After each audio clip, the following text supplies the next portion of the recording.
Seri keempat Bukek Xiansu. Mutiara Hitam. Audiobook novel silat. Cerita, Ho Ping Hu. Jilid 16. Makin lama suara suling dan gembreng saling serang dengan irama yang cocok, jalin-menjalin, seling-menyeling, kadang-kadang malah ganas dan marah saling menghimpit. Akan tetapi ada kalanya merdu merayu seperti sepasang orang muda bercumbu rayu. Akan tetapi kurang lebih seperempat jam kemudian suara suling makin nyaring melengking, sebaliknya suara gembreng makin kacau balau dan menyeleweng daripada irama bahkan terdengar parau tidak keras lagi. Mendengar ini, Kuilan maklum bahwa kembali suling emas unggul, maka ia mengangkat muka memandang. Betul saja dugaannya, permainan Tai Lek Kawong mulai kacau balau. Sepasang gembrengnya yang berubah menjadi dua gulungan sinar kebiruan menjadi makin ciut dan kecil. Sebaliknya sinar kuning emas menjadi makin besar dan panjang, bergulung-gulung menekan dan menghimpit dua gulungan sinar kebiruan. Namun gerakan mereka masih sama cepatnya sehingga tubuh mereka tertutup oleh gulungan sinar senjata. Cukuplah. Tiba-tiba terdengar suara suling emas yang meloncat ke belakang sambil menarik kembali sulingnya yang sudah menekan dan membuat lawan hampir tak dapat menangkis lagi. Ia berdiri dengan sepasang mata bersinar dan mulut di balik sapu tangan ia berkata, "Tai Lek Kawong, ilmu kepandaianmu hebat sekali. Kau akan dapat membuat banyak jasa terhadap kemanusiaan dengan ilmu kepandaianmu." Tai Lek Kawong juga menghentikan gerakannya. Matanya terbelalak lebar, mulutnya agak ternganga dan napasnya terengah-engah, mukanya agak pucat penuh peluh, juga pakaiannya basah semua, tangan kakinya nampak lemas tanda bahwa ia lelah bukan main. Setelah mengatur napas dan tidak begitu terengah-engah lagi ia berkata, "Suling emas memang lihai. Lain kali bertemu dan bertanding lagi." Setelah berkata demikian, kakek itu mengebutkan lengan bajunya menyimpan gembrengnya lalu pergi dari situ dengan langkah lebar. "Hei, Kawong, tentu lain kali kau mengajak teman-temanmu mengeroyok, ya?" Kuilan mengejek. Kakek gundul itu tidak menjawab, terus melangkah pergi. Toa Supek. Apakah kau tidak ingin ku sebut Toa Supek lagi? Tidak mau mengambil murid kepadaku? Hei. Akan tetapi Tai Lek Kawong berjalan terus, menengok satu kali pun tidak, sampai tubuhnya lenyap di sebuah tikungan jalan. Kuilan tertawa-tawa dengan nada mengejek, dan baru berhenti tertawa ketika bayangan kakek itu lenyap. Suling emas berdiri tegak, mengerutkan keningnya memandang gadis itu. Melihat gadis itu mengejek dan tertawa-tawa bebas, ia menggeleng-geleng kepalanya. Gadis ini mirip Lin Lin di waktu muda, akan tetapi ada keanehan yang luar biasa. Cara ketawanya yang bebas tanpa sungkan, akalnya mengadu domba, semua ini condong ke arah watak yang liar dan tidak baik. "Nona, apakah dia itu Toa Supekmu, wah gurumu?" Ia bertanya ketika gadis itu menghentikan tawanya dan kini berdiri di depannya, memandangnya penuh perhatian. Kekaguman memancar daripada mata gadis itu dan entah bagaimana, rasa hati suling emas berdebar dan ia agak gugup melihat pandang mata seperti itu. "Dia? Toa Supekku? Hanya menurut pengakuan dia saja. Dia bilang bahwa kini telah terbentuk Butek Mosian dan ia menjadi orang nomor 1 sedangkan guruku menjadi orang nomor 5, malah dia menyuruh aku menyebutnya Tewa Supekku. Mana aku percaya? Guruku mana sudi bersekutu dengan dia?" Suling emas mengerutkan keningnya lebih ke bawah. "Bukankah gurumu yang bernama Kam Sian Eng?" Kini Kuilan yang menjadi heran sekali. Bagaimana suling emas tahu akan nama gurunya? Ia sendiri baru satu kali mendengar gurunya menyebutkan namanya, yaitu ketika gurunya bicara dengan anggota partai pengemis yang berani mendatangi tempat tinggal gurunya dan menerima hajaran. Ia mengangguk heran dan bertanya, bagaimana kau bisa tahu namanya?" Kini suling emas tersenyum di balik sapu tangannya. Kalau sudah bertanya sambil memandang seperti itu, benar-benar gadis ini tiada ubahnya dengan Lin Lin dahulu. "Tentu saja aku tahu karena sebenarnya aku adalah kakak gurumu. Karena itu, akulah yang sebetulnya harus kau panggil Toa Supek." Kuilan kembali melengak. Hal ini sama sekali tidak pernah disangka-sangkanya. Gurunya adik suling emas? Akan tetapi mendengar bahwa suling emas pernah menjadi kekasih Ratu Hitan, kekasih ibu kandungnya. Mengapa begini kebetulan? Harap kau suka membuka sapu tangan itu. Hi? Apa? Mengapa? Kalau memang betul kata-katamu tadi, aku ingin menyaksikan wajah Toa Supeku, bukan hanya orang berkedok sapu tangan. Suling emas tersenyum geli, kemudian perlahan ia merenggut sapu tangan yang menutupi bagian bawah mukanya. Bukankah kau pernah melihat wajahku di Kanghu? Benar, akan tetapi hanya sebentar saja. Jawab Kuilan sambil menatap wajah yang tampan dan penuh garis-garis pengalaman pahit itu.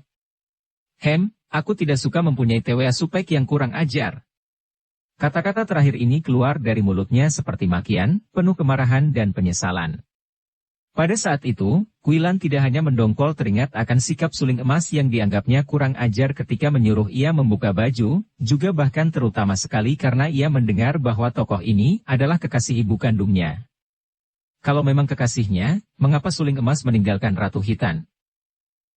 Suling emas terkejut, akan tetapi segera tersenyum, kau masih salah sangka agaknya. Engkau menganggap, aku kurang ajar karena di Kanghu tempo hari aku menyuruh engkau membuka bajumu? Anak nakal jangankan kini mengetahui bahwa engkau murid Sian Eng dan masih murid keponakanku sendiri.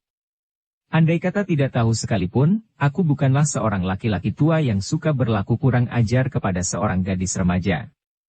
Memang kusuruh engkau membuka baju, akan tetapi kata-kataku belum selesai engkau sudah terburu-buru lari dan marah. Tentu saja maksudku agar engkau membuka baju memeriksa dadamu sendiri apakah tidak mengalami luka seperti yang diderita Yu Xiangqi sebagai akibat pukulan lihai dari Pak Kek Sian Ong. Merah wajah Mutiara Hitam. Memang setelah ia lari dengan marah-marah, di tengah jalan ia mengenang kembali peristiwa itu dan ia pun mengerti apa yang dimaksudkan oleh pendekar ini. Akan tetapi dasar wataknya yang keras, ia tidak mau mengakui begitu saja tentang kekeliruan dugaannya. Kakek gila tua bangka itu mana mampu begitu mudah melukai aku? Yu Xiangqi bodoh dan kurang waspada maka dapat terluka. Aku tidak luka apa-apa. Suling emas mula-mula heran dan kagum mendengar ini, kemudian ia mengangguk-angguk. Agaknya engkau telah mewarisi ilmu kepandaian Sian Eng yang amat aneh maka engkau dapat terhindar dari pukulan jarak jauh Pak Kek Sian Ong. Gurumu telah mewariskan ilmu kepandaian yang hebat, akan tetapi sayang kurang memperhatikan pelajaran sopan santun sehingga terhadap uak guru sendiri engkau berlaku kurang hormat. Biarpun mulut suling emas masih tersenyum namun sepasang matanya memandang penuh teguran. Sepasang mata yang bening tajam tiba-tiba memandangnya dengan penuh selidik, kemudian terdengar gadis itu bertanya, suaranya lantang dan agak menggetar perasaan. Suling emas. Ada hubungan apakah antara engkau dan Ratu Hitan?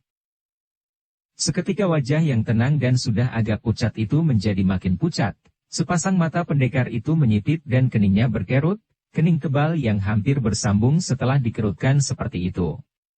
Pertanyaan yang tak disangka-sangkanya sama sekali ini datangnya terlalu tiba-tiba, lebih mengagetkan daripada tusukan sebuah pedang yang tajam. Apa? Maksudmu? Ia tergagap sambil menatap wajah gadis itu yang kini membayangkan kekerasan dan kesungguhan. Adakah Ratu Hitan itu dahulu pernah menjadi kekasihmu? Kuilan menyerangnya dengan langsung dan tajam. Kalamenjing di leher suling emas bergerak-gerak naik turun ketika ia menelan ludah seperti menelan kembali jantungnya yang meloncat naik ke tenggorokannya. Tak kuasa ia menjawab dan tanpa ia sadari, ia mengangguk sungguh pun hatinya mulai dikuasai kemarahan mendengar akan pertanyaan-pertanyaan yang lancang kurang ajar ini. Alangkah kaget dan herannya ketika ia melihat gadis ini membanting-banting kaki seperti orang marah sekali dan suara gadis itu bercampur isak. Kalau kau sudah merayunya sehingga dia menjadi kekasihmu, kenapa sekarang kau berada di sini dan meninggalkan dia? Ucapan ini disertai pandang mata yang tajam menusuk melebihi sepasang pedang pusaka sehingga suling emas melangkah mundur setindak. Akan tetapi pendekar besar ini sudah dapat menguasai kekagetan hatinya dan kini kemarahan membuat wajahnya yang pucat menjadi agak merah kembali, sepasang matanya memancarkan sinar berpengaruh, kedua tangannya dikepalkan. Gadis ini terlalu lancang, terlalu kurang ajar. Biarpun gadis ini murid Sian Eng, atau anak Sian Eng sekalipun, terutama sekali kalau anak Sian Eng, bocah ini tidak berhak bersikap seperti itu dan mengorek-ngorek urusan pribadinya secara demikian kurang ajar. Bocah kurang ajar tak tahu kesopanan. Bentaknya marah, melangkah maju setindak, telunjuknya ditudingkan ke arah muka Kuilan yang memandang dengan tajam penuh tantangan. Lancang benar mulutmu. Apa pedulimu dengan semua urusanku dan urusan Ratu Hitan? Ada sangkut paut apakah dengan dirimu? Suling Emas yakin akan kewibawaan suara dan pandang matanya, apalagi pada saat itu setelah kemarahannya bangkit dan semua tenaga sinkang terkumpul di dadanya. Lawan yang tangguh sekalipun akan tergetar. Gadis ini sama sekali tidak keder atau takut, malah kalau tadi ia melangkah maju setindak, gadis itu kini melangkah maju 2 tindak dan kalau ia menudingkan telunjuk ke arah muka gadis itu, kini gadis itu menudingkan telunjuknya ke hidung sendiri sambil menjawab ketus. Mau tahu? Dia adalah ibu kandungku. Setelah berkata demikian, sambil mendengus seperti sapi betina marah, Kuilan membalikkan tubuhnya dan meloncat pergi dari tempat itu. Jawaban ini seperti halilintar menyambar di atas kepala. Begitu hebat keheranan dan kekagetan hati Suling Emas sehingga ia berdiri terlongong dengan muka pucat, memandang ke arah lenyapnya bayangan gadis itu. Setelah bayangan Kuilan lenyap, barulah Suling Emas dapat menguasai hatinya dan ia berseru. Hei, tunggu jangan lari. Akan tetapi baru saja ia menggerakkan kaki hendak lari mengejar, ia mendengar suara 2 orang panglima hitan yang tadi pingsan oleh pukulan Tai Lek Kawong dan yang kini sudah siuman kembali, Tai Hiap. Suling Emas menahan kakinya dan menengok. Benar juga, pikirnya. Mereka ini adalah panglima-panglima hitan, utusan Lin Lin, dari mereka ini pun aku akan dapat mendengar keterangan tentang Lin Lin dan gadis yang mengaku anaknya itu. Maka ia urungkan niatnya mengejar Kuilan karena dari sikap gadis itu ia pun merasa sangsi apakah jika dapat menyusulnya ia akan dapat memaksa gadis itu memberi penjelasan. Hatinya tenang kembali dan karena kini tidak ingin menyembunyikan diri lagi terhadap mereka, ia membuka sapu tangan yang menutupi mukanya dan menghadapi mereka. Begitu melihat wajah di balik sapu tangan, 2 orang panglima hitan itu menjadi girang. Dahulu pernah mereka melihat Suling Emas menjadi tamu ratu mereka di Hitan dan kini mereka mengenal muka ini.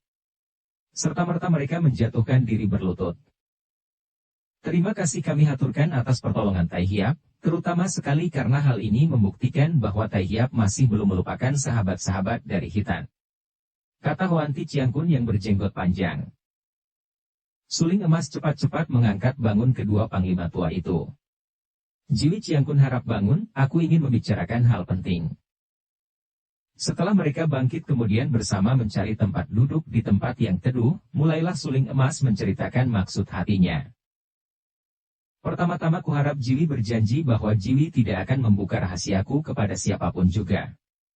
Hanya kepada Jiwi saja aku suka memperlihatkan muka karena aku ingin minta pertolongan Jiwi. Maukah Jiwi berjanji takkan membuka rahasiaku sebagai Suling Emas? 2 orang panglima itu saling pandang, kemudian mengangguk. Kami berjanji. Kata mereka berbareng. Juga takkan membuka rahasia kepada ratu kalian? Mereka bersangsi sejenak. Kesetiaan mereka terhadap ratu mereka mutlak, akan tetapi, mengingat bahwa mereka tadi tertolong nyawa mereka oleh Suling Emas dan permintaan itu pun tidak melanggar sesuatu, mereka kembali menyatakan setuju. Lega hati Suling Emas. Ia ingat kembali siapa 2 orang ini dan ia merasa yakin bahwa 2 orang ini takkan mungkin mau melanggar janji. Demikianlah sikap seorang gagah dari Hitan, jujur dan setia. Sekarang aku ingat kepada Jiwi. Bukankah Jiwi ini Lonti Ciangkun dan Hoanti Ciangkun, pembantu-pembantu utama Panglima Kayabu? Kembali 2 orang panglima itu mengangguk. Mereka pun tahu bahwa di antara ratu mereka, Panglima Besar Kayabu, dan Suling Emas terdapat hubungan yang amat erat, bahkan mereka pun tahu bahwa Suling Emas ini adalah kakak angkat ratu mereka. Karena itu, kedudukan Suling Emas di mata mereka seperti seorang pangeran Hitan yang harus mereka hormati. Hanya saja, mereka tidak menyebut pangeran karena maklum bahwa pendekar besar ini tentu tidak suka disebut demikian. Jiwi Ciangkun. Katanya, semenjak meninggalkan Hitan, aku tidak tahu sama sekali akan keadaan di istana. Sukakah kalian memberi penjelasan kepadaku tentang keadaan ratu kalian? Tentu kalian tahu bahwa ratumu adalah adik angkatku. Bagaimanakah keadaannya? Apakah ratumu itu sudah mempunyai putra? Dua pasang mata itu berseri gembira. Ah, sayang bahwa Tahiap tidak pernah datang berkunjung ke Hitan. Ratu kami kini mempunyai seorang putra yang gagah perkasa dan tampan, yaitu Pangeran Talibu yang kami hormati dan cinta. Rasa panas menjalar ke dalam dada Suling Emas, jantungnya seperti terbakar, kepalanya pening, pandang matanya berkunang. Berbagai macam dugaan dan pertanyaan muncul dalam hatinya. Mengapa Lin Lin menikah? Kapan dan dengan siapa? Rasa cemburu dan iri menyesak di dalam dadanya dan menurutkan perasaan ini, ingin ia sekali bergerak merobohkan dua orang utusan Lin Lin ini, kemudian pergi ke Hitan untuk memaki-maki bekas kekasihnya yang selalu tak pernah ia lupakan dan yang mengakibatkan ia hidup menderita, merana dan berpenyakitan. Kalau perlu membunuh suami Lin Lin. Akan tetapi seperti biasa, kesadaran lebih kuat dalam batin pendekar besar ini. Sebentar saja ia sudah menguasai kembali hatinya, mengusir iri dan cemburu, dan karena perang yang semacam ini terlalu sering terjadi di hatinya yang selalu dirundung kedukaan dan rindu dendam, biarpun Suling Emas berhasil menguasai hatinya, namun ia tidak dapat mencegah rangsangan batuk yang tiba-tiba datang. Ia terbatuk-batuk dan menggunakan sapu tangan menutupi mulutnya. Setelah reda, ia menarik napas panjang dan menatap wajah dua orang Panglima Hitan itu yang tadi memandangnya dengan terheran. Siapa takkan menjadi heran melihat seorang pendekar sakti seperti Suling Emas terserang batuk-batuk sedemikian parah seperti keadaan seorang yang lemah saja? Jiwi Ciangkun, saudara Panglima berdua, maafkan aku. Beritamu ini benar-benar mengagetkan hatiku. Ah, betapa sudah amat lamanya aku tidak pernah mendengar tentang ratu kalian, adik angkatku itu, sehingga aku tidak tahu siapa yang telah menjadi adik iparku. Apakah dia seorang pangeran Hitan yang gagah perkasa? Kini tiba giliran dua orang Panglima Hitan itu yang kaget dan melongo, saling pandang kemudian kembali memandang Suling Emas. Apa yang Tahiap maksudkan? Kata Hoanti Ciangkun. Ratu kami tak pernah menikah. Dalam kata-katanya, Panglima ini jelas marah mendengar ratunya dikatakan menikah karena hal ini dianggapnya suatu penghinaan. Akan tetapi Lonti Ciangkun sudah dapat lebih dulu mengerti mengapa Suling Emas menduga demikian, maka ia juga cepat menyambung. Ah, kami yang keliru, Tahiap. Harap Tahiap maklum bahwa ratu kami tidak menikah dan adapun putra beliau itu adalah putra angkat. Sesungguhnya, Pangeran Talibu itu dahulu adalah putra dari Panglima Kayabu yang dalam usia 5 tahun diangkat anak secara resmi oleh ratu kami. Keterangan ini membuat hati Suling Emas terasa lapang, seakan-akan sebongkah batu besar yang tadi menindih jantungnya kini terangkat. Demikian lega dan senang hatinya sehingga tanpa ia sadari sendiri ia tertawa bergelak, hahaha. Dan 2 titik air mata meloncat ke atas pipinya. Dua orang Panglima Hitan itu saling pandang, terheran-heran. Akan tetapi karena mereka tahu bahwa banyak orang sakti berwatak dan bersikap aneh-aneh, maka mereka tidak berkata sesuatu. Jiwi Ciangkun, aku girang bahwa adik angkatku itu kini mempunyai seorang putra yang bernama Pangeran Talibu. Dan siapakah namanya putrinya? Kini dua orang Panglima itu benar-benar heran. Putrinya? Putri siapakah, Tahiap? Ratu kami tidak mempunyai seorang anak lain kecuali Pangeran Talibu. Hei! Ada seorang gadis bernama Mutiara Hitam. Dan sudahlah. Kalian tidak mengenal Mutiara Hitam. Dua orang Panglima itu menggeleng kepala dan mulai meragukan kewarasan otak pendekar besar ini. Suling Emas termenung, mengerutkan keningnya. Ada banyak rahasia aneh meliputi diri Lin Lin, pikirnya. Kalau Lin Lin tidak menikah lagi, itu tidak aneh karena ia juga selalu percaya akan kesetiaan dan kecintaan hati ratu itu kepadanya. Kemudian, tentang pengangkatan seorang anak Panglima Kayabu yang perkasa, sebagai pangeran, juga hal yang tidak mengherankan. Akan tetapi gadis itu, Mutiara Hitam yang mempunyai kepandaian seperti Xian Eng, yang mengaku murid Xian Eng, yang berwajah dan berwatak seperti Lin Lin di waktu muda, mengapa mengaku sebagai anak Lin Lin? Kemudian surat Lin Lin kepadanya. Bagaimana pula bunyi kalimat itu? Terlalu lama menyimpan rahasia besar. Rahasia apa gerangan yang dimaksudkan Lin Lin? Sampai lama Suling Emas termenung, menimbang-nimbang, mencari-cari namun tetap saja ia tidak dapat menduga rahasia apa gerangan yang disembunyikan kekasihnya dan mengapa pula sekarang setelah berpisah 20 tahun, Lin Lin minta agar ia suka datang berkunjung ke Hitan. Kalau tidak ada urusan penting sekali, mengapa harus saling jumpa kembali? Untuk merobek kembali luka yang sudah hampir kering? Betapapun besar keinginan hatinya untuk bertemu dengan orang yang dicintanya, ia tetap hendak menjaga nama baik kekasihnya itu, menjaga nama baik seorang ratu yang dijunjung tinggi rakyatnya. Jiwi Chiangkun, masih ingatkah janji-janji Jiwi tadi kepadaku? Dua orang panglima itu mengangguk. Baiklah kalau begitu, aku akan memenuhi surat undangan ratu kalian yang Jiwi serahkan kepadaku. Aku akan berkunjung ke Hitan, akan tetapi tidak secara berterang dan selain Jiwi, tidak boleh ada orang lain mengenalku. Maukah Jiwi membantuku? Dua orang panglima itu kelihatan ragu-ragu, tentu saja kami suka membantu Tai Hiap. Jawab Wan Tichiangkun, akan tetapi, bagaimana caranya? Aku ingin sekali mengunjungi adik angkatku, akan tetapi aku tidak menghendaki sebagai suling emas. Jalan satu-satunya hanya menyamar. Kalian ceritakan kepada ratu kalian tentang penyerangan Tai Lek Kawong dan bahwa aku telah membantu kalian. Aku akan menyamar sebagai seorang kakek berjuluk San Siang Lojin, kakek pegunungan. Maukah kalian membantuku? Dua orang panglima itu mengangguk-angguk tanda setuju. Dan untuk menghilangkan kecurigaan, harap Lon Tichiangkun mengangkat aku sebagai pembantu, menjadi seorang perwira penjaga benteng. Lon Tichiangkun mengangguk-angguk sungguh pun di dalam hatinya ia merasa heran. Memang aneh-aneh sikap orang-orang sakti di selatan ini, pikirnya. Hendak mengunjungi adik angkat saja mengapa mesti menyamar seperti ini? Namun karena ia tahu bahwa ratunya sudah lama mencari kakak angkatnya ini dan yakin bahwa suling emas bukan musuh yang patut dicurigai, maka ia tidak membantah dan menganggap hal ini sebagai lelucon. Setelah berunding, kedua orang panglima itu mencarikan alat-alat yang dibutuhkan untuk penyamaran suling emas dan ketika mereka bertiga berangkat ke Hitan, suling emas sudah berubah menjadi seorang kakek berjenggot panjang, seorang kakek yang berusia 60 tahun lebih. Kita tinggalkan dulu suling emas yang ikut bersama Lon Tichiangkun dan Hoan Tichiangkun menuju ke Hitan dengan hati berdebar tegang karena akan berjumpa dengan wanita yang dicinta dan selama 20 tahun tak pernah ia jumpai namun tak pernah pula ia lupa itu. Dan mari kita mengikuti perjalanan dua orang pemuda perkasa yang melakukan pengejaran terhadap Tai Lek Kawong yang membawa lari kuilan. Seperti telah dituturkan di bagian depan.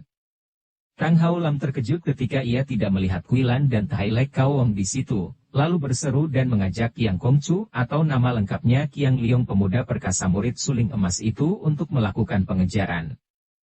Kiang Liong tidak mengenal siapa gerangan gadis remaja yang cantik jelita tadi, akan tetapi ia pun merasa khawatir mendengar gadis itu diculik Tai Lek Kawong yang diperkenalkan Butek Siulam sebagai tokoh pertama Butek Ngosian. Maka ia pun tidak mempedulikan lagi tokoh banci itu dan ikut bersama Haula melakukan pengejaran setelah ia mengambil alat musik Yang Kim yang tadi ia gantungkan pada sebatang pohon. Kiranya Kiang Liong ini pun suka akan seni musik, hanya bedanya kalau gurunya suka meniup suling, dia lebih suka bermain Yang Kim. Yang Kim itu buatannya sendiri, berbentuk seekor binatang yang menyeramkan dan jangan dikira bahwa Yang Kim ini hanya untuk menciptakan suara merdu karena pemuda itu dapat mempergunakan sebagai sebuah senjata yang amat ampuh. Biarpun Kiang Liong seorang putra pangeran yang mempunyai kedudukan cukup tinggi di kota Raja Sung, akan tetapi perjalanannya kali ini bukan merupakan perjalanan seorang pemuda bangsawan pergi melancong, akan tetapi lebih merupakan perjalanan seorang pendekar muda yang mendukung sebuah tugas yang berat.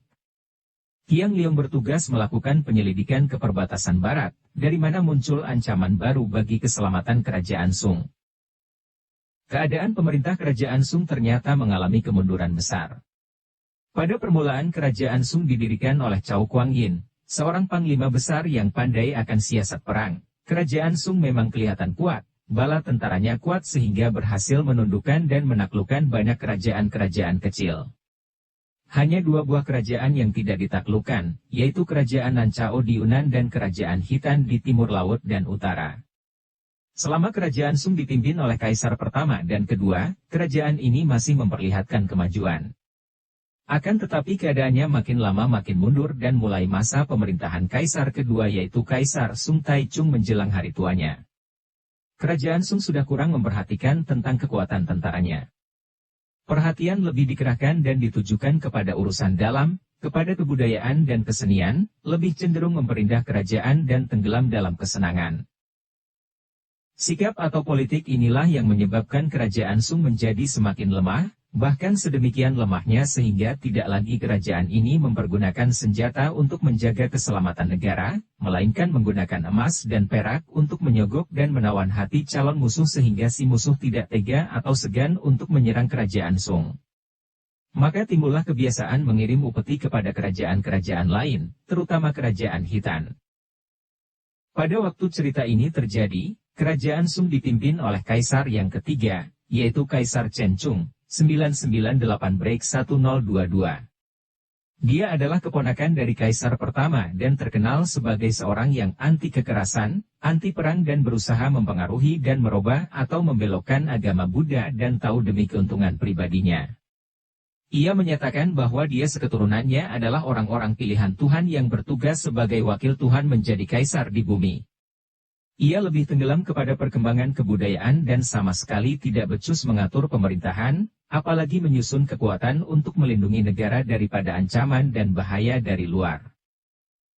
Bahkan dinyatakan oleh Kaisar Chen Chung bahwa kerajaannya tidak membutuhkan kekuatan militer, akan tetapi membutuhkan kekuatan gaib yang timbul dari kemajuan batin, terutama berkat wibawa sang kaisar.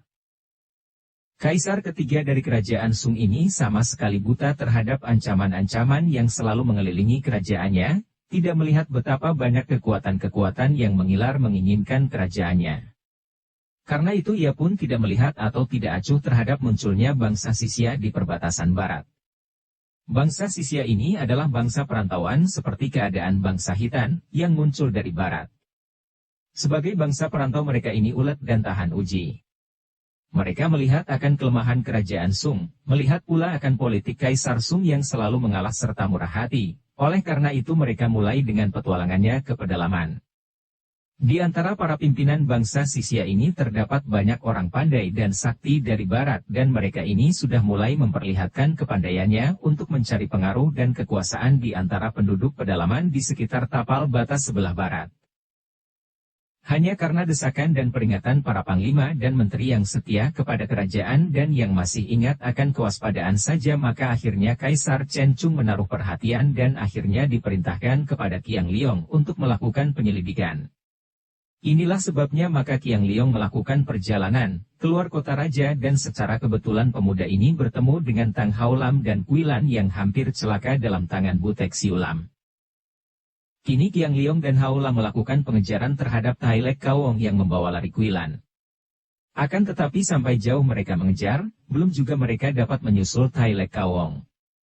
Sudah terlalu lama kakek gundul itu pergi sehingga mereka terlambat dan tidak tahu betul arah mana yang diambil kakek itu.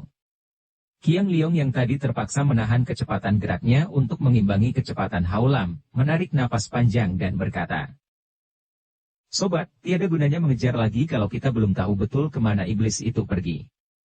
Lebih baik kita berpencar saja.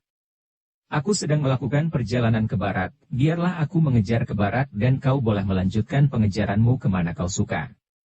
Kalau aku bertemu dengan iblis itu, jangan khawatir, tentu aku akan turun tangan membantu." Siapa nama nona tadi? Mutiara Hitam. Mutiara Hitam. Tentu dia bukan sembarang orang dan biarpun dia sudah tertawan, kurasa tidak akan mudah bagi kakek iblis itu untuk mencelakainya. Kau betul, Qiang Kongcu. Dengan berpencar kita akan lebih berhasil. Terima kasih atas bantuanmu dan sampai jumpa. Kata Haolam yang juga tidak mau membuang waktu lagi karena ia amat mengkhawatirkan nasib gadis lincah yang telah menjatuhkan hatinya itu. Agar Kongcu tidak lupa, namaku adalah Tang Haolam. Akan tetapi Mutiara Hitam menyebutku si berandal. Setelah menjura, Haolam lalu melompat dan melanjutkan pengejaran ke utara. Qiang Liong berdiri dan tersenyum, menggeleng-geleng kepalanya dan berkata lirih kepada diri sendiri. Bocah itu mabok asmara, tak salah lagi. Mudah-mudahan tidak akan gagal, dia anak baik. Sambil bicara seorang diri pemuda yang tenang ini lalu melanjutkan perjalanannya ke barat sambil memasang mata penuh perhatian ke sekelilingnya kalau-kalau kakek gundul yang melarikan Mutiara Hitam itu lewat di situ dan meninggalkan jejak. Sambil melanjutkan perjalanan untuk melakukan penyelidikan, Qiang Liong mengingat-ingat akan segala keterangan yang diperolehnya tentang bangsa Sisia ini. Menurut keterangan yang ia kumpulkan, bangsa yang menjadi ancaman baru ini dipimpin oleh pendeta-pendeta Tibet yang mendirikan kerajaan Tangut. Pendeta-pendeta berjubah merah dari Tibet ini memang banyak yang memiliki ilmu kepandaian tinggi. Adapun bangsa Sisia yang mereka pimpin merupakan bangsa berdarah campuran. Setelah melanjutkan perjalanannya selama beberapa hari, Qiang Liong tidak menemukan jejak mutiara hitam dan penculiknya, juga tidak melihat adanya gerakan-gerakan bangsa Sisia. Akan tetapi ia memperoleh keterangan bahwa beberapa bulan yang lalu barisan besar bangsa Sisia berbondong-bondong menuju ke selatan. Tak seorang pun di antara penduduk dusun yang ia tanya dapat menjelaskan apa yang hendak dilakukan barisan itu dan kemana perginya. Hanya yang jelas tampak bekas amukan mereka pada setiap dusun yang mereka lalui. Tidak ada harta benda dan wanita muda yang mereka lepaskan begitu saja. Tidak ada dusun yang mereka lalui tanpa mengalami korban yang amat banyak, pembunuhan sewenang-wenang, perampokan, perkosaan dan penculikan. Qiang Liong menghela napas panjang menyaksikan ini semua. Selama ia mengikuti jejak barisan bangsa Sisia, entah sudah berapa puluh kali ia berhenti untuk mengubur jenazah-jenazah wanita muda yang menggeletak begitu saja di pinggir jalan, ditinggalkan oleh bangsa Sisia. Melihat wanita-wanita muda tewas tanpa pakaian itu, ada di antaranya yang sudah menjadi korban binatang buas sehingga mayatnya tidak utuh lagi. Qiang Liong teringat akan bunyi sajak tentang bunga-bunga yang dicampakkan begitu saja ke dalam lumpur setelah habis diisap madunya dan dinikmati harumnya. Karena banyaknya mayat-mayat itu dan karena terlalu sering berhenti di dusun-dusun yang menjadi korban keganasan bangsa Sisia untuk menolong mereka yang terluka, perjalanan Qiang Liong amat lambat. Dan memang bukan kehendaknya untuk mengejar barisan yang menurut taksiran penduduk berjumlah puluhan ribu orang itu. Ia hanya ingin menyelidiki apa yang hendak mereka lakukan dan sampai berapa jauhnya gerakan mereka mengancam kerajaan Sung. Ia dapat mengumpulkan makin banyak keterangan dari para penduduk dusun-dusun yang dilalui. Menurut berita itu, barisan ini dipimpin oleh perwira-perwira yang perkasa dan para perwira ini dikepalai oleh serombongan pendeta berjubah merah. Di tengah-tengah para pendeta berjubah merah ini terdapat sebuah tandu yang tertutup sutera-sutera merah. Di dalamnya tentu ada orang karena menurut para penduduk, ada suara orang yang halus dan rendah keluar dari tandu, dalam bahasa asing, dan ada kalanya gadis tercantik yang terampas dimasukkan ke dalam tandu secara paksa. Namun tidak ada seorang pun pernah melihat siapa gerangan orangnya yang berada di dalam tandu dan seperti apa macamnya. Yang jelas bagi Qiang Liong kini adalah bahwa semua pendeta jubah merah menyembah-nyembah penghuni tandu seperti menyembah dewa, sedangkan para perwira tunduk dan taat kepada perintah para pendeta, sebaliknya para anggota barisan juga taat kepada pimpinan para perwira. Pendeknya, barisan ini merupakan barisan yang amat kuat. Makin jauh ke selatan ia mengikuti jejak barisan itu, makin heran dan akhirnya khawatir hati Qiang Liong. Kini ia telah memasuki wilayah kerajaan Nancao. Mau apa barisan orang-orang Sisia ke Nancao? Kerajaan Nancao adalah kerajaan kedua yang bersahabat dengan kerajaan Sung, setelah kerajaan Khitan. Dan dia sendiri bersahabat dengan kaum Bengkao yang berkuasa di Nancao. Sudah 2 kali ia mewakili gurunya, Suling Emas, berkunjung ke Nancao untuk menghadiri perayaan Bengkao. Karena ia sudah hampir sebulan ketinggalan oleh barisan Sisia, kini Qiang Liong mempercepat perjalanannya. Begitu memasuki dusun yang termasuk wilayah kerajaan Nancao, mulailah ia mendengar berita tentang perang yang mencemaskan hal itu. Perang penyerbuan barisan Sisia ke kota raja Nancao dan betapa bala tentara Nancao menyambut musuh di luar kota raja dan di mana terjadi perang sampai hampir sebulan lamanya. Akan tetapi akhirnya barisan Sisia dapat dipukul mundur, demikian menurut berita yang didengarnya. Pada hari itu ketika Qiang Liong menuruni lereng pegunungan kecil, memasuki daerah yang tandus berbatu, tiba-tiba ia mendengar suara ramai-ramai di sebelah depan. Ia merasa curiga. Daerah tandus ini tidak ditinggali manusia, tanahnya terlalu tandus dan dari puncak pegunungan tadi ia tidak melihat adanya dusun. Akan tetapi suara di depan itu menandakan banyak orang berada di sana, diseling suara tertawa-tawa dan suara wanita marah-marah. Ia mempercepat jalannya dan setelah membelok di sebuah tikungan yang tertutup batu besar, ia melihat sedikitnya ada 20 orang laki-laki yang buas dan asing mengurung 2 orang wanita muda yang cantik jelita dan bersikap gagah.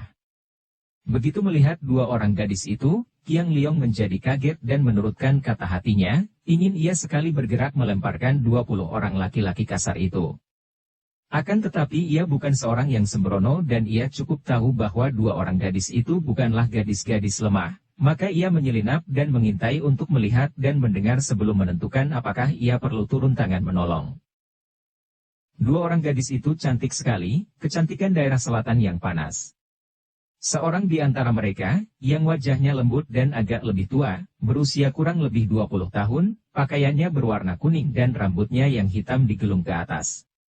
Gadis kedua paling banyak 18 tahun, pakaiannya serba merah, gagang pedang tersembul di belakang punggungnya, membuat ia tampak gagah sekali. Wajahnya lebih manis dan galak. Dan gadis yang lebih muda inilah yang kini membentak dan memaki. Anjing-anjing Sisia, kalian sudah terusir keluar dari negeri kami, masih berani berkeliaran di sini. Sungguh kebetulan, sekali, sebelum membasmi 1000 ekor anjing Sisia, takkan puas hatiku. Betul, adikku. Kita harus bunuh anjing-anjing ini agar tidak penasaran arwah orang tua kita. Kata gadis yang berpakaian kuning. Mereka berdua menggerakkan tangan dan sudah mencabut pedang masing-masing. Hahaha, bidadari-bidadari cantik manis, kenapa galak amat? Mari bersenang dengan kami, jago-jago dari Sisia. Seorang di antara 20 laki-laki kasar itu, yang berambut merah, berkata sambil menyeringai lebar. Teman-temannya tertawa bergelak dan mereka mengurung 2 orang gadis itu dengan sikap menjemukan, seperti segerombolan harimau mengurung 2 ekor kelinci yang hendak dipermainkan lebih dulu sebelum dijadikan mangsa. Tiba-tiba tampak 2 gulungan sinar putih yang menyilaukan mata. Terdengar jerit-jerit kesakitan disusul robohnya 2 orang Sisia, seorang di antaranya adalah si rambut merah.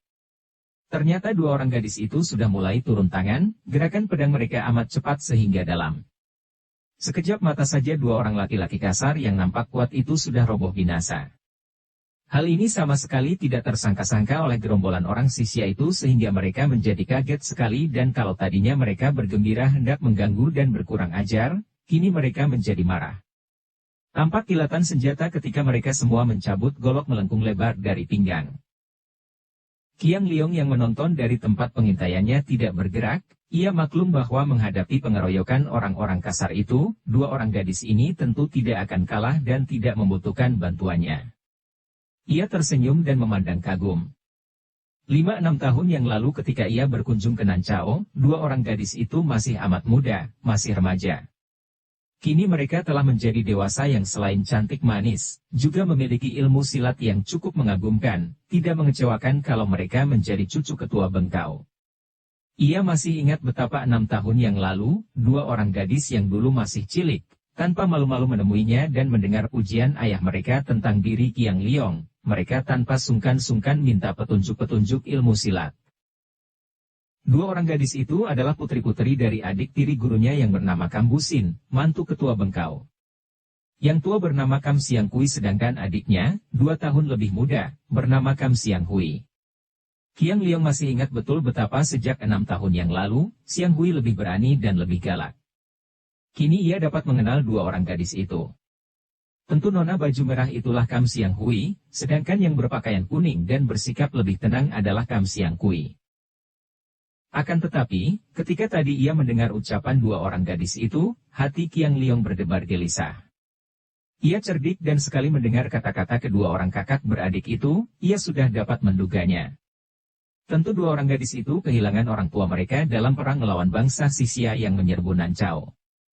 Dan ia menjadi heran dan juga gelisah.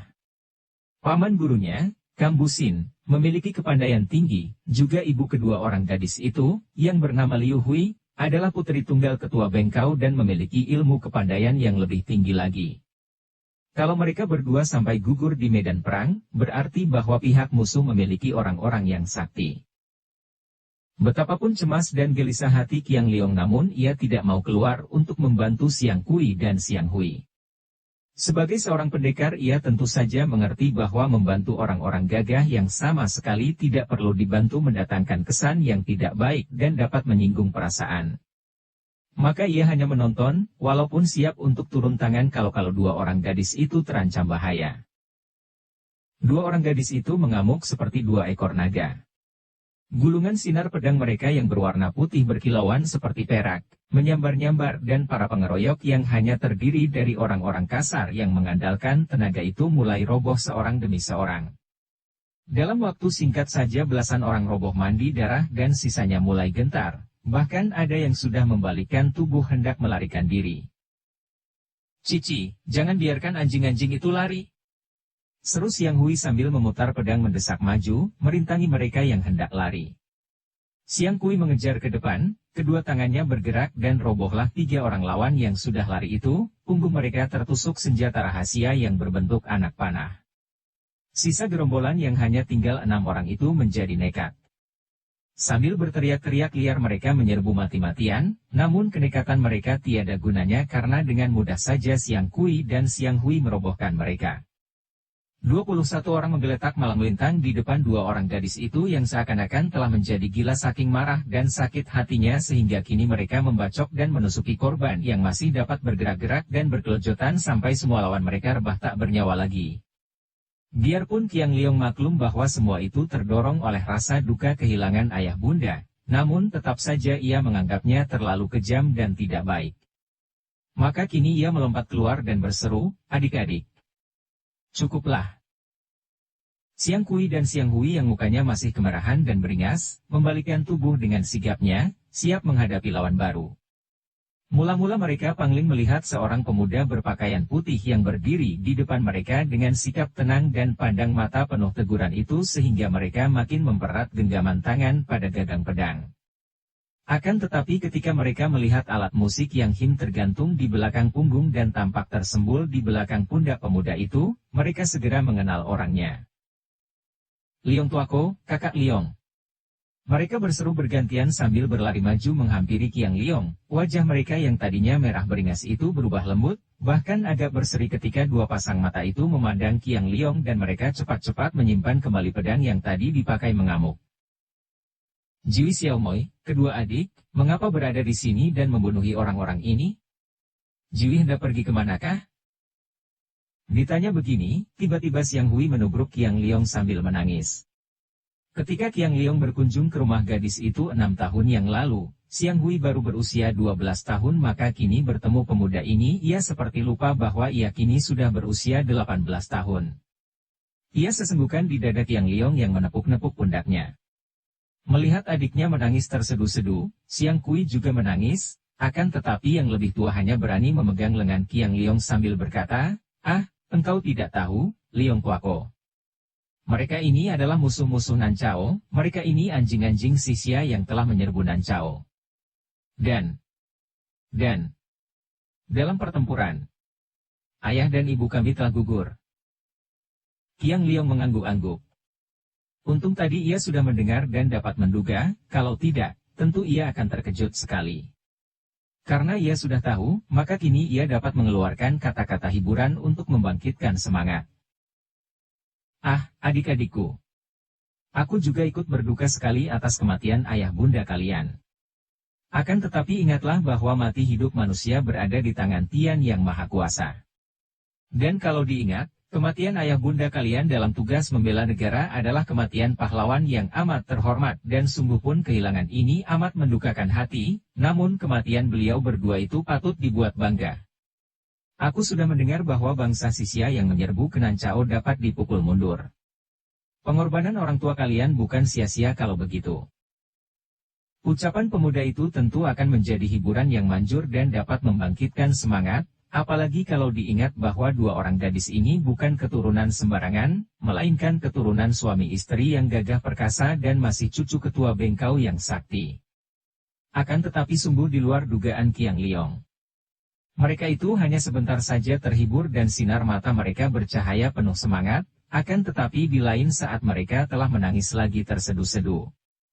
Kemudian Siang Hui yang kini berkata dengan suara penuh duka, Liong Tuako, malapetaka itu lebih hebat daripada yang kau duga.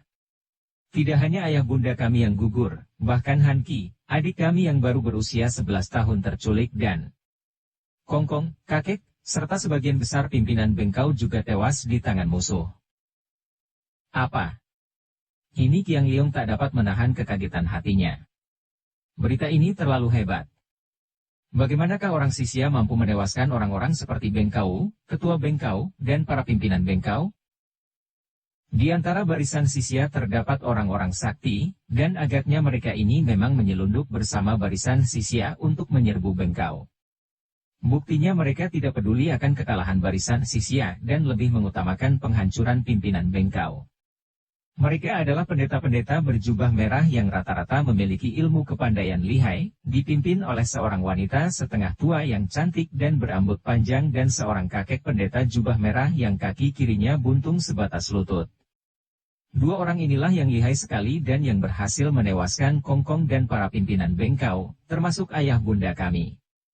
Liong Tuako, kau tolonglah, bantulah kami untuk membalas dendam dan menolong adik kami Hanki. Tentu aku suka membantu kalian.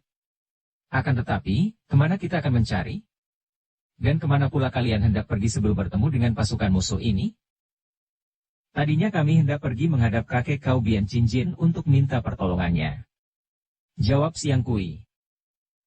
Wajah Qiang Liong yang tadinya menjadi muram karena berita duka yang hebat itu agak berseri. Ah, jadi Lo Cian Kui kau Bian Cinjin tidak gugur bersama pimpinan Bengkau? Siang Kui menggeleng kepala dan menghapus air matanya.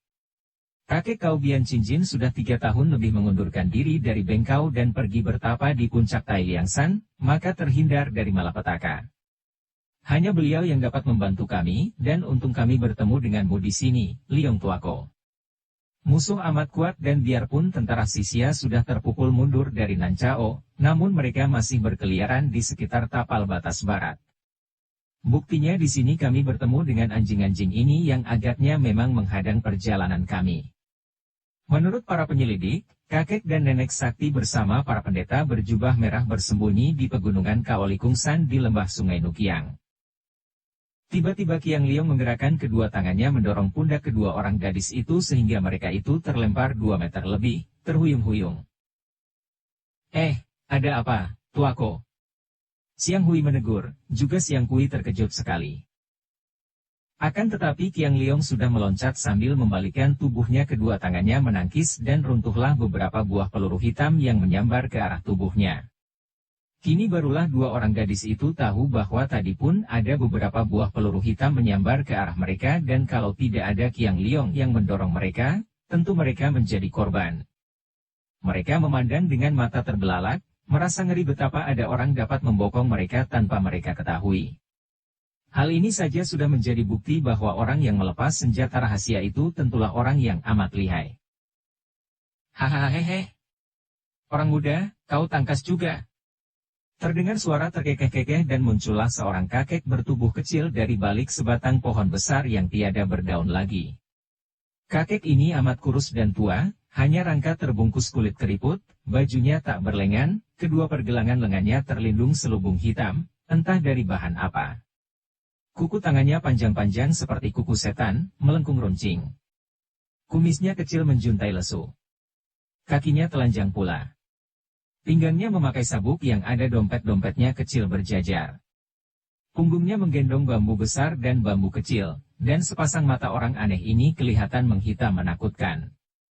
Mulutnya bergerak-gerak tertawa terpingkal-pingkal dan terbahak-bahak, akan tetapi mukanya, terutama matanya, sama sekali tidak membayangkan tawa, bahkan amat serius dan sungguh-sungguh.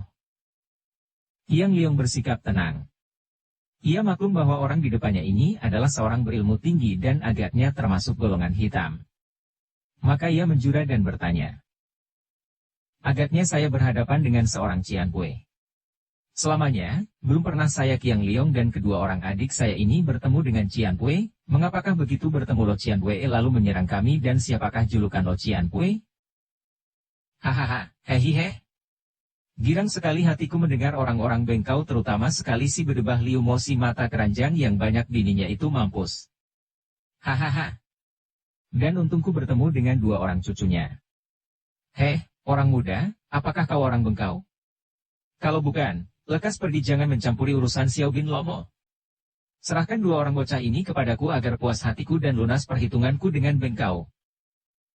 Qiang Liong mengerutkan keningnya dan diam-diam menjadi marah sekali. Kiranya inilah yang berjuluk Xiao Bin Lomo, seorang di antara butek Mosian? Lo Qianwei yang berjuluk Xiao Bin Lomo dan menjadi seorang di antara butek Mosian? Pantas saja tidak segan bersikap keji, tidak jauh bedanya dengan butek Siulam yang pernah saya jumpai. Saya tidak mempunyai kehormatan untuk menjadi anggota Bengkau yang terkenal, akan tetapi para pimpinan Bengkau adalah orang-orang tua yang saya hormati, sedangkan yang muda-muda adalah saudara-saudara saya. Lo Qianwei baru dapat mengganggu kedua orang adik saya ini setelah melalui mayat saya. Hahaha, hehe, orang muda yang bernyali besar. Kau sudah bosan hidup?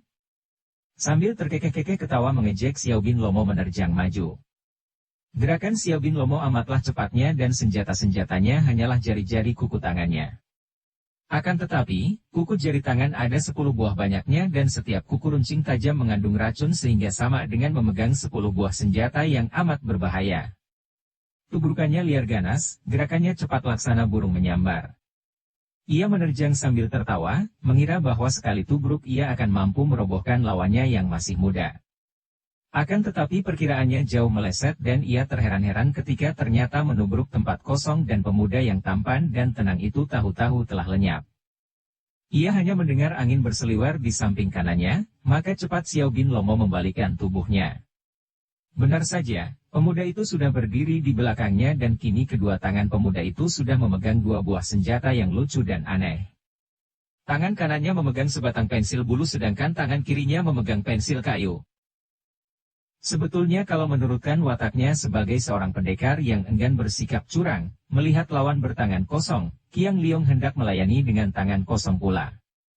Akan tetapi, serangan pertama tadi membuat ia terkejut karena kuku-kuku jari tangan lawan mengeluarkan sinar hitam dan ia mencium bau amis, maka tahulah ia bahwa lawannya ini seorang tokoh jahat yang mempunyai keahlian tentang racun, maka ia tidak segan-segan lagi untuk mencabut keluar sepasang pensilnya. Juga gerakan kakek ini amat cepat, menandakan bahwa lawan ini benar-benar seorang lawan yang amat tangguh tidak di sebelah bawah tingkat butek Siulam yang lihai itu. Di lain pihak, Xiao Bin Lomo ketika melihat betapa gerakan pemuda itu sedemikian cepatnya dan kemudian melihat sepasang senjata di tangan si pemuda, juga terkejut bukan main. Senjata itu saja sudah merupakan bukti bahwa pemuda ini benar-benar bukan lawan sembarangan karena hanya orang yang tinggi tingkat kepandaiannya saja dapat mempergunakan senjata sekecil dan seringan itu. Makin kecil ringan serta lemah senjatanya, makin tinggilah kepandaian orang. Xiao Bin Lomo adalah seorang tokoh yang belum pernah bertemu tanding, kecuali ketika ia terpaksa mengakui keunggulan Cao Bian Qinjin beberapa tahun yang lalu. Karena kekalahannya dari tokoh Bengkau inilah maka ia mendendam sakit hati kepada Bengkau. Karena merasa dirinya memiliki kepandaian tinggi jarang ada tandingnya, maka tentu saja kini ia tidak gentar menghadapi lawan yang masih muda, sungguh pun ia maklum bahwa lawan ini tak boleh dipandang ringan. Hohohaha, sayang kalau seorang muda seperti engkau mampus di tanganku. Kau lihat kelihayanku. Hahaha. Kini ia menerjang maju dengan gerakan teratur, tidak asal tubruk lagi seperti tadi. Ternyata ilmu silatnya tangan kosong dahsyat, mengeluarkan angin pukulan yang bersuitan dan gerakan kedua tangannya cepat sekali. Kuku panjang itu terpentang dan menyambar-nyambar dari segala jurusan secara tidak terduga-duga. Agaknya kakek ini sudah tidak sabar lagi untuk cepat-cepat menjatuhkan lawan mudanya, maka ia sudah mengerahkan tenaga dan mengeluarkan ilmunya yang dahsyat dengan keyakinan bahwa seorang muda seperti Qiang Liong tak mungkin dapat mengatasi serangannya ini. Akan tetapi kenyataannya jauh berbeda dengan keyakinan hatinya. Pemuda itu dengan gerakan sigap dan amat indah dapat mengelak dan menghindarkan diri dari rangsangan serangannya, bahkan balas menyerang karena sepasang pensil itu menyambut serangan-serangannya dengan totokan-totokan pada jalan darah di pergelangan, telapak tangan, dan dekat siku. Dengan cara ini, dari keadaan terserang Qiang Liong berbalik menyerang karena sebelum setiap pukulan dan cakaran lawan mendekati tubuhnya, ia telah mendahului dengan totokan yang amat kuat dan tepat sasarannya. Keyakinan Xiao Bin Lomo untuk mendesak pemuda itu menjadi berbalik kenyataannya sehingga dia sendiri yang terdesak dan kalau saja ia tidak lihai mainkan gelang baja pelindung pergelangan tangan, tentu ia siang-siang sudah menjadi korban totokan. Hehe, kau berani mati. Bentaknya sambil bergelak dan tubuhnya tiba-tiba merubah gerakan. Kini kuku-kukunya yang runcing itu tidak langsung menyerang tubuh lawan, melainkan berusaha mencengkeram pensil lalu disusul cengkeraman ke arah lengan atau bagian tubuh terdekat apabila Qiang Liong menarik senjatanya karena khawatir terkena cengkeraman yang kuat itu. Dengan siasat gerakan macam ini, keadaan kembali menjadi terbalik dan kini pemuda itulah yang tampaknya terdesak. Kuku-kuku yang panjang runcing berbisa, ditambah baja pelindung pergelangan tangan kakek itu benar-benar amat menyulitkan sasaran totokan kedua pensilnya. Kini bahkan kakek itu mulai berloncatan seperti monyet, akan tetapi secara tidak terduga-duga kedua kakinya kadang-kadang melakukan tendangan-tendangan berantai, bukan tendangan biasa, melainkan tendangan disertai cengkeraman jari kaki yang dapat membentuk cakar Garuda. 5 jari kuku tangan kiri yang runcing itu mencengkeram dengan gerakan cepat ke arah pensil bulu di tangan kanan Qiang Liong. Pemuda ini mengelakkan pensil bulunya dan cepat menotok dengan pensil kayu di tangan kiri mengarah ke leher lawan. Akan tetapi terdengar suara keras ketika pensil kayu itu tertangkis oleh pelindung pergelangan kanan kakek itu yang melanjutkan gerakan tangan kanan dengan cengkeraman ke arah lengan kiri Qiang Liong. Pemuda ini tidak membiarkan dirinya dicengkeram, cepat ia menggeser kaki ke kanan sehingga tubuhnya miring dan cengkeraman itu luput. Pada detik itu secara tak tersangka-sangka kaki kiri lawannya bergerak menendang ke arah perut. Tendangan yang keras dan cepat sekali datangnya. Qiang Liong kaget dan menggerakkan pensil bulu ke arah kaki itu, menotok ke arah mata kaki, kemudian pensil kayunya secepat kilat menotok ke leher kanan lawan. Bret! Tak! Xiao Bin Lomo berseru kaget dan terhuyung. Qiang Liong juga berseru kaget dan cepat memutar kedua senjatanya di depan tubuh untuk membentuk gaya bertahan. Kiranya tadi secara tak terduga-duga, kakek itu hanya mengelak sedikit dan membiarkan pundaknya mewakili leher menerima totokan sambil mengerahkan sinkang dan tangan kirinya cepat-cepat mencengkeram ke arah pinggang kanan Qiang Liong. Pemuda ini kaget bukan main, cepat ia mendoyongkan tubuh ke belakang sehingga otomatis totokannya yang semula ditujukan ke leher lawan kemudian oleh lawannya sengaja diterima dengan pundak itu tidak mengenai secara tepat sekali. Namun karena tenaga yang tersalur melalui pensil kayu itu adalah tenaga sinkang murni dan kuat, maka akibatnya cukup membuat Xiao Bin Lomo terhuyung ke belakang dengan muka berubah. Qiang Liong juga kaget. Tahulah ia bahwa lawannya adalah seorang yang amat lihai, maka tanpa ragu-ragu lagi Qiang Liong lalu merubah gerakan. Kini ia menerjang maju dan sepasang senjatanya itu dipegang seperti orang hendak menulis, kemudian mulailah ia menggerakkan sepasang pensil seperti menulis huruf-huruf di udara, mencoret-coret ke arah lawan. Gerakannya wajar, seperti hendak menuliskan pensil-pensilnya di atas tubuh lawan. Akan tetapi akibatnya hebat sekali. Silau rasanya mata Xiao Bin Lomo menghadapi coretan-coretan itu karena ia menjadi bingung sekali. Berkali-kali ia menangkis dengan kedua tangannya bahkan berusaha merampas sepasang pensil yang amat lihai itu, namun sia-sia hasilnya malah hampir saja ia terkena totokan yang sama sekali tak disangkanya. Gerakan mencoret-coret seperti orang menulis itu ternyata merupakan serangan-serangan maut dan setiap gerakan mengandung tenaga yang amat kuat. Lebih hebat lagi tenaga yang keluar dari gerakan sepasang pensil itu berbeda, bahkan berlawanan sehingga amat membingungkan kakek yang tadinya merasa bahwa di dunia ini jarang ada orang mampu menandinginya. Kini menghadapi seorang pemuda saja ia sudah kewalahan, jangankan hendak mengalahkannya atau mengenal ilmu silatnya yang luar biasa itu. Hal ini tidaklah aneh kalau diketahui bahwa ilmu silat yang dimainkan Qiang Liong itu adalah ilmu silat simpanan yang diturunkan oleh suling emas kepadanya. Itulah ilmu silat Hong In Bun Hoat yang dahulu diciptakan oleh manusia Dewa Bukek Xiansu dan kemudian diturunkan kepada suling emas. Ilmu silat ini adalah gerakan silat tinggi yang disesuaikan dengan ilmu kesusastraan. Hanya orang yang sudah menguasai sastra secara mendalam, yang dapat menulis huruf-huruf indah dan kuat saja akan mampu menguasai Hong In Bun Hoat. Tentu saja ia harus memiliki dasar ilmu silat tinggi yang sudah matang pula. Biarpun Qiang Liong adalah seorang pelajar yang pandai ilmu sastra dan juga sudah digembleng ilmu silat tinggi oleh gurunya, Namun ia hanya mampu menguasai 8 bagian saja dari ilmu yang sakti ini. Untuk dapat menguasai ilmu ini sampai 10 bagian atau seluruhnya membutuhkan pengalaman bertahun-tahun seperti suling emas. Bersambung ke jilid 17. Dukung kami dengan subscribe, follow, like, komen dan share. Terima kasih.